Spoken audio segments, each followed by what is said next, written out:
नमस्कार, सूत्र टिभीको दिनभरको खबरमा स्वागत छ। म अजिता घिमिरे। सुरुमा प्रमुख खबर शीर्षकहरू। राष्ट्रिय सभा उपनिर्वाचनमा बादललाई हराउँदै खिमलाल देवकोटा विजयी। देवकोटाको पक्षमा 5088 मत प्राप्त। पछिल्लो 24 घण्टामा 8000 भन्दा बढीमा कोरोना संक्रमण पुष्टि। 190 जनाको मृत्यु, 6000 भन्दा बढी निको। बादल सहित 7 मन्त्रीको सर्वोच्च अदालतद्वारा नियुक्ति बदर। अब प्रतिनिधि सभा वा राष्ट्रिय सभामा निर्वाचित भएर आएपछि मात्र मन्त्री बन्न पाउने। कोभिड संक्रमितको उपचारका लागि प्रयोग गरिने रेमडेसिभिर औषधि नेपालमै उत्पादन हुने। असार पहिलो सातासम्ममा बिरामीले पाउने। इजरायल र गाजा बीच केही दिनमै युद्धविराम हुने प्यालेस्टाइनी नेताको भनाई। इजरायली नागरिकको शान्ति र सुरक्षा सुनिश्चित नभएसम्म कारबाही चलिरहने इजरायलका प्रधानमन्त्रीको भने धम्की। बागमती प्रदेशको राष्ट्रिय सभा सदस्यमा खिमलाल देवकोटा विजयी भएका छन्। हेटौडामा आज भएको उपचुनावमा नेकपा एमालेका उम्मेद्वार एवं गृहमन्त्री रामबहादुर थापा बादललाई पछाडि पार्दै देवकोटा राष्ट्रिय सभा सदस्यमा विजयी भएका हुन्। उक्त निर्वाचनमा देवकोटाले कुल 5088 मत प्राप्त गरेका छन्। मतभार 18 रहेको स्थानीय तहतर्फ देवकोटाले 2304 र 48 मतभार रहेको प्रदेश सभा सदस्यतर्फ 2784 मत प्राप्त गरेका हुन्। त्यस्तै उनका निकटतम प्रतिस्पर्धी बादलले कुल 4014 मतभार प्राप्त गरेका छन्। स्थानीय तहतर्फ 1854 र प्रदेश सभा सदस्यतर्फबाट 2160 मत बादलले प्राप्त गरेका हुन्। त्यस्तै नेपाल मजदुर किसान पार्टीका कृष्णबहादुर तमाङले भने स्थानीय तहतर्फ 2 र प्रदेश सभा सदस्यतर्फ 2 गरी कुल 132 मतभार प्राप्त गरेका छन्। माओवादी केन्द्रले गृहमन्त्री समेत रहेका राष्ट्रिय सभा सदस्य थापालाई दल त्यागको अभियोगमा कारबाही गरेकाले पद रिक्त भएपछि उपचुनाव भएको हो। एमाले आधिकारिक रूपमा थापालाई उम्मेद्वार बनाए पनि झलनाथ खनाल र माधव नेपाल पक्षले उम्मेदवारी दर्ताको बेला देवकोटालाई समर्थन गरेको थियो। भोट नआएको भए मैले जित्ने थिइनँ हैन। यो यहाँलाई पनि थाहा छ, यो मलाई पनि थाहा छ। किनभने तल म स्थानीयसँग जोडिएको, प्रदेशसँग जोडिएको र धेरै स्थानीय तहका साथीहरू विशेष गरी एमालेसँग आबद्ध साथीहरूले मलाई भोट हाल्नु भएको छ। किनभने मतदान भनेको गोप्य मतदान हो हैन। उहाँले यति माया गर्नुभएको छ र म प्रत्यक्ष परोक्ष जहाँ जे भए पनि मेरो भूमिका भनेको स्वतन्त्रै हुन्छ। यहाँले हैन विभिन्न ट्याग लाएर मलाई हैन न्युजमा भन्नुभएको छ, लेख्नु भएको छ, त्यो बिल्कुल हुँदै होइन। मेरो भूमिका मैले जसरी चुनाव जितेको छु, यहाँ जिताउन यहाँले जसरी मलाई सहयोग गर्नुभएको छ, म राष्ट्रिय सभामा पनि स्वतन्त्र भूमिकामा सबै पार्टीको हैन विशेष गरी मलाई विजय गराउन महत्त्वपूर्ण भूमिका निर्वाह गर्ने नेपाली काङ्ग्रेस, माओवादी केन्द्र लगायतका अन्य राजनीतिक दलहरूको भोइस मैले संसदमा बोल्नेछु।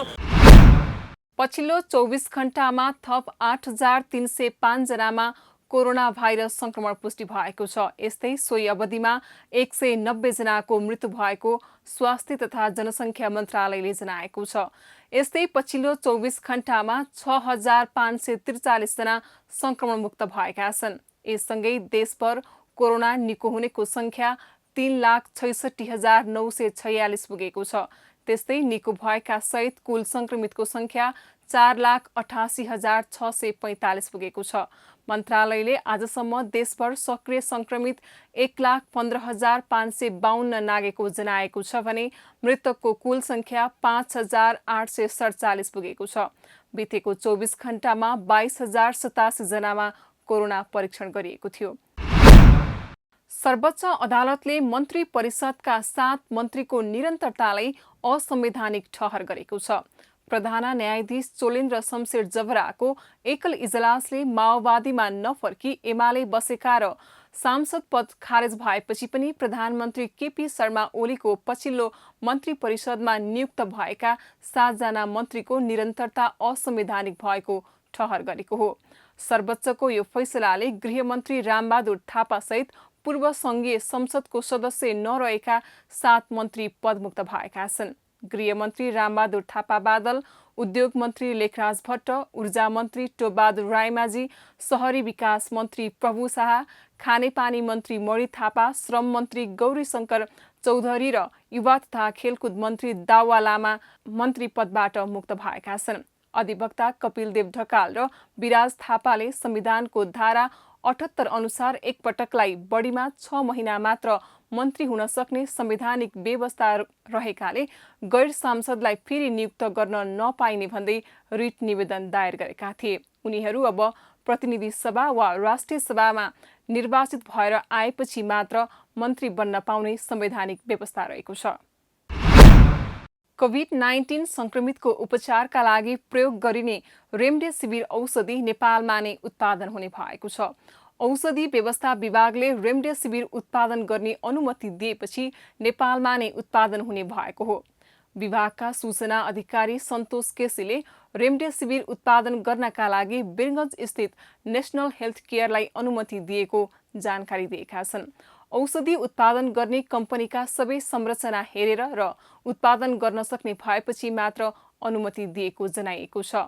नेशनल हेल्थ केयरका उपाध्यक्ष अजय पाण्डेले अनुमति पाइसकेपछि चीनबाट कच्चा पदार्थ ल्याउने तयारी गरिएको पनि जानकारी दिएका छन्। 17 जेठसम्म औषधिका लागि कच्चा पदार्थ ल्याइने र 15 दिनपछि उत्पादन गरेर बजारमा पुर्याइने बताइएको छ। यसअघि नेपालमा सो औषधि भारत र बङ्गलादेशबाट ल्याउने गरिएको थियो। औषधिको मूल्य करिब 5,000 रुपैयाँ पर्नेछ। नेकपा माओवादी केन्द्रले कोरोना नियन्त्रणका लागि सरकारले गठन गरेको कोभिड-19 सङ्कट व्यवस्थापन केन्द्र सीसीएमसी खारेज गर्न माग गरेको छ। माओवादी पार्टी कार्यालय पेरिस डाँडामा बिहिबार बसेको माओवादी स्थायी कमिटी बैठकले सीसीएमसी संवैधानिक नभएकाले खारेजीको माग गर्ने निर्णय गरिएको माओवादी स्थायी कमिटी सदस्य वर्षमान पुनले जानकारी दिएका छन्। विपद सम्बन्धी घटनाहरू हेर्नका लागि गृह मन्त्रालयमा कानुन व्यवस्था सहितको निकाय रहेकाले कानुनी हैसियत नै नभएको सीसीएमसीलाई खारेज गरिनुपर्ने माओवादीको निष्कर्ष रहेको छ। पहिलो चरणको कोरोना महामारीपछि सरकारले आवश्यक तयारी गर्न नसकेको र पर्याप्त समन्वय गर्न नसकेकाले अध्यक्ष प्रचण्डको नेतृत्वमा शुक्रबार प्रधानमन्त्रीलाई ज्ञापन पत्र बुझाइने पनि पुनले बताएका छन्। सरकारले जसरी पहिलो वेबबाट शिक्षा लिएर दोस्रो वेबको लागि स्वास्थ्य सुविधाहरू वृद्धिको लागि तयारी गर्नुपर्ने हो, त्यो तयारी गर्न सकेन। अझै पनि पर्याप्त समन्वयमा काम गर्न सकिरहेको छैन। त्यस सम्बन्धी ध्यानाकर्षण गराउनको लागि भोलि अध्यक्ष प्रचण्डको नेतृत्वमा एउटा डेलिगेसन गरेर हामी प्रधानमन्त्रीलाई भेटेर ध्यानाकर्षण गराउँदैछौँ। त्यसमा खास गरी सीसीएमसी खारेज गर्नुपर्छ। विपद सम्बन्धी घटनाहरू हेर्नको लागि गृह मन्त्रालयमा अलग्गै कानुनी व्यवस्था सहितको प्राधिकरण छ, त्यसलाई पनि काम गर्न दिइएको छैन। त्यसैगरी स्वास्थ्य मन्त्रालय र त्यस अन्तर्गत यस प्रकारका जोखिमहरूको बारेमा काम गर्ने निकाय छ, त्यसलाई पनि काम गर्न दिइएको छैन। र प्रधानमन्त्रीको नेतृत्वमा यस प्रकारका विपदहरू हेर्ने अलग्गै निकाय छ, त्यसले पनि काम गरेको छैन। छुट्टै सीसीएमसी भनेर खडा गरेर त्यसलाई अलग्गै कानुनी कुनै हैसियत नभएको संरचना मार्फत बरु त्यस मार्फत चाहिँ अनियमितताका कुरा आउने, भ्रष्टाचारका कुरा आउने, सामग्री दुरुपयोगका कुराहरू आउने भइरहेछ र त्यसले सही ढङ्गले काम गरेको छैन। त्यो खारेज गरिनुपर्छ र कानुनले चिनेको निकायहरूले काम गर्नुपर्छ एकातिर। अर्कोतिर प्रधानमन्त्रीको नेतृत्वमा सर्वदलीय सर्वपक्षीय समिति बनाएर त्यसले सबै जनशक्ति, राजनीतिक दलहरू, वैज्ञानिक समुदाय, विज्ञ समुदाय, त्यसै गरी चाहिँ नागरिक समाज लगायतका सम्पूर्ण क्षेत्रलाई यसमा परिचालन गर्नुपर्छ। कोरोनासँगको युद्धकै रूपमा यसलाई युद्ध स्तरमा नै र आम जनसमुदायलाई सबै पक्षलाई परिचालन गर्नेदेखि काम गर्नुपर्छ। त्यसो गर्न सकिएन भने सरकारकै प्रयत्नले यो सम्भव छैन। त्यस्तै प्रधानमन्त्रीको नेतृत्वमा सर्वदलीय सर्वपक्षीय संयन्त्र बनाएर कोरोनासँग जुझ्न अघि बढ्नुपर्ने पनि बैठकको सुझाव रहेको छ। त्यस्तै माओवादी अध्यक्ष प्रचण्डको नेतृत्वमा कोरोनासँग जुझ्न बनाइएको कमिटी र अन्य नीति तथा अभियान शुक्रबार पत्रकार सम्मेलन गरी सार्वजनिक गरिने पनि पुनले बताएका छन्। बैठकले पार्टीका केन्द्र, प्रदेश र स्थानीय कमिटीलाई कोरोना रोकथाम र नियन्त्रणका लागि अझै क्रियाशील बनाउने निर्णय गरेको पनि बताएको छ। स्पेन सरकारले नेपाललाई 5 टन स्वास्थ्य सामग्री दिएको छ। बिहिबार त्रिभुवन अन्तर्राष्ट्रिय विमानस्थलमा स्वास्थ्य मन्त्री हृदय त्रिपाठीलाई स्पेनको तर्फबाट टिम प्रमुख म्याग्दे सोलेमनले स्वास्थ्य सामग्री हस्तान्तरण गरेका छन्।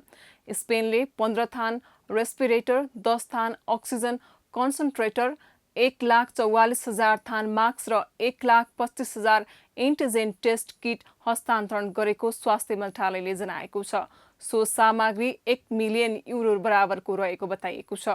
त्यस्तै प्रधानमन्त्री केपी शर्मा ओलीले नेपालका लागि बेलायती राजदूत निकोला पोलिटसँग एस्ट्राजेनका खोप उपलब्ध गराउन आग्रह गरिएको पनि बताइएको छ।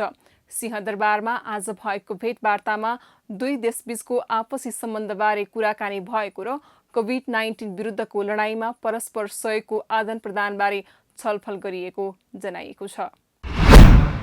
लमजुङमा 24 घण्टामा साना ठुला गरी 86 पटक भूकम्पको धक्का महसुस गरिएको छ। जिल्लाको मर्स्याङ्दी गाउँपालिका स्थित भुलभुले केन्द्रबिन्दु बनाएर बुधबार बिहान 5:42 5.8 रेक्टर स्केलको भूकम्प गए यता आज बिहान 5:51 सम्मको अवधिमा 86 पटक भूकम्पको धक्का महसुस भएको राष्ट्रिय भूकम्प मापन तथा अनुसन्धान केन्द्रले बताएको छ। केन्द्रका अनुसार यस अवधिमा 4 रेक्टर भन्दा माथिका 6वटा र सोभन्दा कम रेक्टरका 82वटा भूकम्पको धक्का गएको छ। बुधबार बिहान 5:42 5.8, 8:16 4, 8:17 4.1, 8:26 5.3, बुधबार राति 9:23 4 र 10:39 4.5 रेक्टरको भूकम्प गएको उक्त केन्द्रले जनाएको छ। केन्द्रका अनुसार आज बिहान 5:51 3.2 रेक्टर स्केलको भूकम्प गएको छ। यसरी पटक पटक भूकम्प जाँदा जिल्लावासी भने त्रसित भइरहेका छन्। त्यस्तै जिल्ला प्रहरी कार्यालयको रिपोर्ट अनुसार अहिलेसम्म भूकम्पका कारण 241 घरमा क्षति पुगेको छ, जसमा 50 घर पूर्ण रूपमा भत्किएका छन् भने बाँकी घर पनि अहिलेकी अवस्थामा बस्न नमिल्ने अवस्था रहेको प्रहरी कार्यालयले जनाएको छ। प्रमुख प्रतिपक्षी दल नेपाली कांग्रेसका सभापति शेरबहादुर देउवाले प्रधानमन्त्री केपी शर्मा ओलीलाई 15 बुँदे ज्ञापन पत्र बुझाएका छन्। पार्टीका शीर्ष नेताहरूसहित सिंहदरबार पुगेका सभापति देउवाले ज्ञापन पत्र बुझाउँदै प्रधानमन्त्री ओलीलाई नागरिकको जीवनप्रति जिम्मेवार रहन आग्रह गरेका हुन्। कोरोना विरुद्धको खोप सबै नागरिकलाई उपलब्ध गराउन, अक्सिजनको अभाव अन्त्य गर्न र खोप खरिदमा भएको अनियमितताको छानबिन गर्न देउवाले माग गरेका छन्। कोभिड-19 महामारीको पहिलेको चरणभन्दा यो चरण कयौं गुणा भयावह भएको भन्दै सीमा नाकाहरूको समयमा नै समुचित व्यवस्थापन गर्नेतर्फ सरकार गम्भीर नहुँदा यो अवस्था सिर्जना भएको नेता देउवाको आरोप रहेको छ। यता जवाफमा प्रधानमन्त्री ओलीले भने कोरोना नियन्त्रणका लागि सरकारले दिनरात प्रयत्न गरेको र भ्रष्टाचारको आरोप निराधार रहेको बताएका छन्। गण्डकी प्रदेशमा पछिल्लो 24 घण्टामा थप 21 जना कोरोना संक्रमितको मृत्यु भएको छ। गण्डकी प्रदेश स्वास्थ्य विभागका अनुसार गोरखाका 2 जना, तनहुका 1 जना, कास्कीका 7 जना, बागलुङका 2 जना, स्याङ्जाका 4 जना र नलप्रासी, बर्दाघाट, सुस्ता पूर्वका 5 जनाको मृत्यु भएको बताइएको छ। यो सँगै प्रदेशमा कोरोनाका कारण मृत्यु भएकाहरूको संख्या 473 पुगेको छ। अध्यावधिक विवरण अनुसार प्रदेशमा पछिल्लो 24 घण्टामा थप 1372 जनामा कोरोना संक्रमणको पुष्टि भएको छ। यो सँगै संक्रमितहरूको कुल संख्या 32,060 पुगेको छ। थपिएका संक्रमितहरूमा मुस्ताङका 1 जना, म्याग्दीका 21 जना, पर्वतका 18 जना, गोर्खाका 156 जना, लमजुङका 16 जना, तनहुका 93 जना, कास्कीका 353 जना, बागलुङका 9 जना, स्याङ्जाका 611 जना र नलप्रासी, बर्दाघाट, सुस्तपूर्वका 94 जना रहेका छन्। चीनको तिब्बत सरकारले नेपाललाई 30 मेट्रिक टन लिक्विड अक्सिजन र अन्य अत्यावश्यक स्वास्थ्य सामग्री सहयोग गरेको छ। नेपालमा कोरोना संक्रमण तीव्र बनेपछि तिब्बतले लिक्विड अक्सिजन, सिलिन्डर, कन्सन्ट्रेटर लगायतका स्वास्थ्य सामग्री सहयोग गरेको हो। तिब्बत सरकारले सहयोग गरेको 30 मेट्रिक टन लिक्विड अक्सिजन बिहिबार लासाबाट नेपाल प्रस्थान गरेको लासा स्थित नेपाली दूतावासले जनाएको छ। उक्त स्वास्थ्य सहयोग शुक्रबार रातिसम्म खासा पुग्ने पनि दूतावासले जानकारी दिएको छ। तिब्बतले सहयोग गरेको लिक्विड अक्सिजनबाट 40 केजी क्षमताका 6000 सिलिन्डर भर्न सकिनेछ। तिब्बत सरकारले 200 थान आइसियु बेड, 5 थान भेन्टिलेटर र 10 थान कन्सन्ट्रेटर सहयोग गर्ने प्रतिबद्धता गरेको थियो। स्वास्थ्य सामग्री बोकेको गाडीलाई कार्गो स्थलबाट नेपाल लैजान कुनै रोकावट नहुने तिब्बत सरकारले जनाएको छ। प्यालेस्टाइनी विद्रोही समूह हमासका एक वरिष्ठ अधिकारीले इजरायल र गाजाको विद्रोहबीच 1-2 दिनमा युद्धविराम हुन सक्ने बताएका छन्। हमासको राजनीतिक शाखाका नेता मुसा अब मार्जुकले लेबनानको अल मयादिन टिभीसँग कुरा गर्दै दुवै पक्षबीच सङ्घर्ष विराम गराउने प्रयास सफल रहने विश्वास व्यक्त गरेका थिए। यद्यपि इजरायलका प्रधानमन्त्री बिन्यामिन नेतान्याहले भने इजरायली नागरिकको शान्ति र सुरक्षा सुनिश्चित नभएसम्म कारबाही चलिरहने पनि बताएका छन्। यसैबीच दुवै पक्षबीच लगातार 11 दिनदेखि आक्रमण भइरहेको छ। बिहिबार बिहान पनि इजरायलले गाजामा हमास समूहको एक अड्डामा 100 भन्दा धेरै आक्रमण गरेको छ। प्यालेस्टाइनी विद्रोहीले पनि जवाफी कारबाही गर्दै इजरायलमाथि रकेट प्रहार गरेका छन्। जेरुसेलममा रहेको अल अक्सा मस्जिदमा जान प्रतिबन्ध लगाएपछि प्यालेस्टाइनी नागरिक रिसाएपछि त्यहाँ हिंसा भड्किएको थियो। दुवैले यसलाई पवित्र स्थल मान्दछन्। सूत्र टिभीको आजको बुलेटिन यति नै। भोलि हामी पुनः उपस्थित हुनेछौँ। त्यतिन्जेलसम्मका लागि हेर्दै रहनुहोस् सूत्र टिभी। नमस्कार।